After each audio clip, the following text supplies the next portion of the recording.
안녕하십니까 선배 후배님들. 안전한 아빠 안전아빠입니다. 2025 안전무규칙 15번째 영상, 보험기준 6번째 영상, 11장 사무실, 12장 근골대 부담작업, 13장 그 밖에 유해인자의 영상으로서 말씀드릴 수 있도록 하겠습니다. 사무실 솔직히 보실 거는 없습니다. 다만 사무실에서는 지금 이 정화 설비가 직접 닿지 않도록 해야 되고, 기류 속도는 초당 0.5m라는 것, 그 다음에 유해성 등의 주지에 관한 사항으로 공기 정화 설비 등의 청소 개보수 시에 사무실 오염물질의 종류 및 유해성, 그리고 작업 방법, 보호구와 착용 방법, 응급조치 요령, 그 밖에 건강장애 예방에 관리 관한 사항을 근로자에게 알려야 된다는 것까지만 좀 봐주시면 좋을 것 같습니다. 지금 이번 영상에서 가장 중요한 건 12장입니다. 최근에 다른 영상에서도 말씀을 드렸지만, 최근에 그 안전만 이렇게 강조하는 게 아니고 환경 그리고 보건까지 같이 우리 법령에서 강조하는 경우가 많고, 실제 우리나라보다 잘 사는 국가 또는 선진국, 안전 선진국이라 할 수 있는 나라에서는 대부분 안전만 이렇게 강조를 하지가 않습니다. 환경이나 보건 분야까지 같이 규제하고 같이 따르도록 법령에서 준수를 하게끔 이렇게 되어 있고요.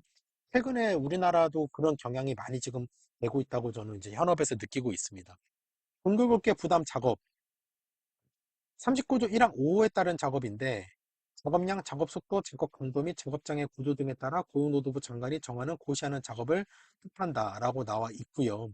공급업계 질환이란, 요거는 암기하시면 좋을 것 같습니다. 반복적인 동작, 비적절한 작업 자세, 무리한 힘의 사용, 날카로운 면과의 신체 접촉, 진동 및 온도 등의 요인에 의해서 발생하는 건강 장애로서 목, 어깨, 허리, 팔, 다리의 신경, 근육 및 그 주변의 신체 조직 등에 나타나는 질환을 말한다. 공공급여 질환 예방 관리 프로그램이란 유해 요인 조사, 작업 환경 개선, 의학적 관리, 교육, 훈련 평가에 관한 사항 등이 종합적으로 포함된 근국업계 질환 프로그램이다. 까지 봐주시고요. 657조가 중요한데요. 근국업계 부담 작업은 3년에 한 번 유해 요인 조사를 해야 되는데, 신설되는 사업장에서는 신설일로부터 1년 이내 유해 요인 조사를 해야 된다. 그 조사에 대한 내용은 설비, 작업 공정, 작업량, 작업 속도 등 작업장의 상황, 작업 시간, 작업 자세, 작업 방법 등 작업 조건, 작업과 관련된 근국업계 질환 징후와 증상 유무 해서 작업장 상황, 작업 조건, 그리고 징후와 증상 유무가 되겠습니다. 1항에도 불구하고, 지금 1항, 요 1항에 불구하고 1개월 이내 조사 대상 및 조사 방법 등을 검토하여 유해 요인 조사를 해야 된다. 법에 따른 임시건강 진단 등에서 근골격계 질환자가 발생하거나 업무상 질병으로 인정받은 경우, 근골격계 부담 작업에 해당하는 새로운 작업 설비를 도입한 경우, 근골격계 부담 작업에 해당하는 업무의 양과 작업 공정 등 작업 환경을 변경한 것은, 환경이 변하거나 작업 설비가 도입됐거나 실제 근골격계 질환자가 발생이 된 경우에는 이 1항에 3년에 한 번, 최초에 생겼을 때 1년에 한 번 하는 거 말고도 1개월에 이내에 조사 대상 조사범을 검토해서 유해 요인 조사를 해야 된다. 이게 발생되고 나서. 그리고 이때는 작업 근로자를 참여를 시켜야 된다. 그리고 이때 근로자는 면담, 증상 설문조사, 인간과학적 측면을 고려한 조사를 해야 한다라고 나와 있습니다. 그리고 유해성 등의 주지 661조. 근골격계 부담 작업하는 경우에는 다음 각호의 사항을 근로자에게 알려야 한다. 근골격계 부담 작업의 유해 요인, 등호와 증상, 그리고 이러한 발생 시 대처 요령, 올바른 작업 자세와 작업 도구, 작업 시설 올바른 사용 방법, 그 밖에 근골격계 질환 예방에 필요한 사항이 되겠습니다. 그래서 요인, 증상, 요령, 사용 방법, 예방에 필요한 사항이 되겠습니다. 근골격계 질환 예방 관리 프로그램의 시행. 다음 각각 어느 하나에 해당하는 경우에는 근골격계 질환 예방 관리 프로그램을 수립해서 실행을 해야 된다. 근골격계 질환으로 업무상 질병으로 인정받은 근로자가 연간 10명 이상 발생한 사업자 또는 5명 이상 발생한 사업장으로서 발생 비율이 그 사업장 근로자 수의 10% 이상인 경우, 노사 간 이견이 지속되는 경우, 근골격계 질환 예방과 관련해서, 그리고 고용노동부 이 경우에 고용노동부 장관이 필요하다고 인정해서 시행명령을 행정명령으로 내린 경우에는 이 근골격계 질환 예방 관리 프로그램을 해야 된다는 거죠. 그리고 이때는 이거는 노사 합의를 거쳐야 되고, 인간공학, 산업의학, 산업위생, 산업관호 등 분야별 전문가로서 필요한 지도 조언을 받을 수가 있다라고 나와 있습니다. 그리고 이 근골격계 관련돼서 중량물로 인력으로 들어오는 작업에 관한 특별 조치가 2024년 6월 28일 날 신설돼서 들어왔습니다. 근로자의 목, 허리 등 근골격계에 무리한 부담을 주지 않도록 최대한 노력해야 된다. 이건 나중에 아마 개정이 될 겁니다. 최대한 노력한다라고 이렇게 정성적인 형태로, 정량적인 형태가 아니라 정성적인 형태로 이렇게 써놓으면은 현장에서는 야 이걸 어떻게 최대한 노력을 하라는 거냐, 어떻게 최대한 하는 게 노력하는 거냐, 기준을 달라, 이렇게 민원이 들어오기 때문에 아마 이게 바뀔 거라고 저는 생각을 합니다.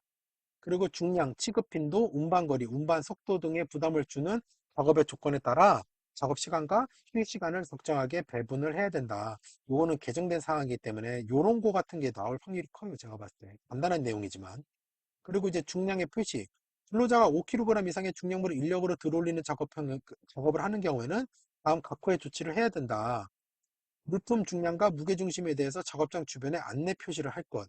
그리고 취급하기 곤란한 물건 같은 경우는 손잡이를 부착하고 갈고리, 그리고 빨판 등의 적절한 보조 도구를 활용하도록 할 것.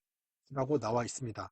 자, 13장, 그 밖에 유해인자 건강장애 예방, 컴퓨터 달막이 조작 업무에 대한 조치, 컴퓨터 달막이 조작 업무, 실내 명암 차이가 심하지 않도록 직사광선이 들어오지 않는 구조를 할 것, 거휘도용 조명기구를 사용하고 창, 벽면 등은 반사되지 않는 재질을 사용할 것, 책상, 의자는 작업에 종사하는 근로자에 따라 그 높낮이를 조절할 수 있도록 할 것, 작업 시간 중에 적절한 휴식 시간을 부여할 것이 요 컴퓨터 달막이 조작 업무에 대한 조치 사항이 되겠습니다. 비전리 전자기파, 유해광선, 초음파 등 비전리 전자기파를 건강장애 발생할 우려가 있을 경우에는 다음 각호의 조치를 해야 된다. 격리, 철폐, 보호구, 착용 등 적절한 조치, 경고 문구, 인체에 미치는 영향, 안전 작업 방법을 알려야 되고, 669조 직무 스트레스에 의한 건강장애 예방 조치, 단기간 근로, 야간 작업을 포함한 교대 작업, 차량 운전, 전업으로 하는 경우, 그리고 정밀기계 조작 작업, 지금 요 네 개죠, 네 개. 이때는 건강장애 예방을 위한 다음 복구의 조치를 해야 된다. 작업 환경, 작업 내용, 근로시간 등 직무 스트레스 요인에 대한 평가하고, 근로시간 단축, 장단기 순환 작업 등의 개선 대책 마련 시행, 작업량, 작업 일정 등 작업 계획 수립 시 해당 근로자의 의견을 반영, 작업과 휴식을 적절하게 배분하고 근로 조건을 개선, 복지 차원의 지원을 최선을 다할 것, 건강진단 결과 상담 자료 등을 참고해서 적절하게 근로자를 배치, 직무 스트레스 요인, 건강 문제 발생 가능성 및 대비책을 해당 근로자에게 충분히 설명하고, 뇌혈관 및 심장질환, 발병 위험도를 평가해서 금연, 고혈압 관리, 건강증진 프로그램을 시행할 것이라고 나와 있습니다. 그 다음에 670조 농약 원재료 방제 작업 시의 조치사항, 농약 원재료를 살포, 순중, 구입하는 업무에는 다음 각호의 조치를 해야 된다.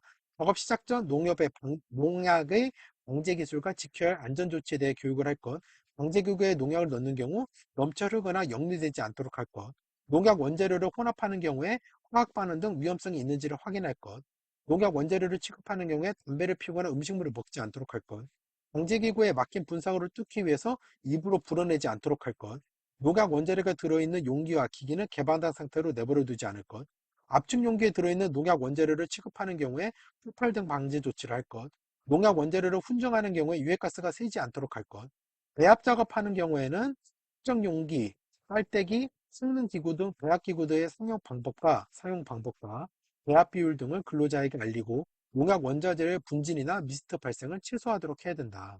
용기를 사용하거나 안전성이 확인된 용기를 사용하고 먹는 용기에 적합한 경고 표지를 해야 된다라는 게 우리 지금 13장의 그 밖에 유해인자 건강장애 예방 사항이 되겠습니다.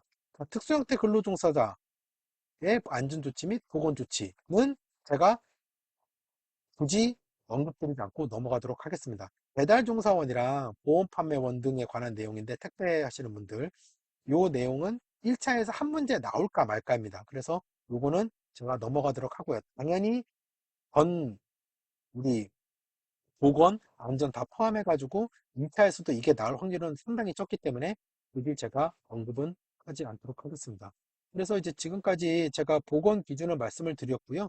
다음 영상에서는 우리 그 산업안전보건 기준에 관한 규칙 2025년에 별표의 내용을 하겠습니다. 별표의 내용이 상당히 많고요. 별표 영상이 제가 안전보건규칙 영상을 만들면서 통칙 영상 다음으로 조회수가 높아요. 제 개인적으로는. 그만큼 별표가 되게 중요하고 별표에서 나오는 내용이 많기 때문입니다. 그래서 다음 영상에서는 별표의 영상으로 말씀을 드릴 수 있도록 하겠습니다. 이번 영상도 시청해 주셔서 감사합니다. 열심히 하겠습니다.